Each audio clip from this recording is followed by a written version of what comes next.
yung sa report nyo na sa Oo. House of Reps, yun Mm. puros propaganda. Ang simpleng rason, wala ng oras. Kailan ba nila forward sa Senate yung impeachment? Di ba wala ng session? Mhm.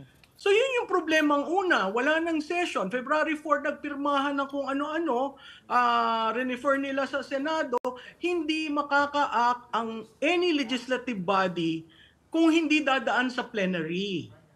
So wala ng plenaryo, paano sige na-receive ng secretariat ng Senado, i-refer yon sa order of business, plenary yon. Babasahin tapos sasabihin referred to the Committee on Rules. Walang maging gawang ganon kasi walang plenaryo. So, during the recess, pinipilit nila, hindi, i-convene mo. Di ba, ang at most na ginawa nila, nagpatahi ng robe, Mm. review yung mga rules. So, ang Mm. mangyayari sa June 11, they will convene as a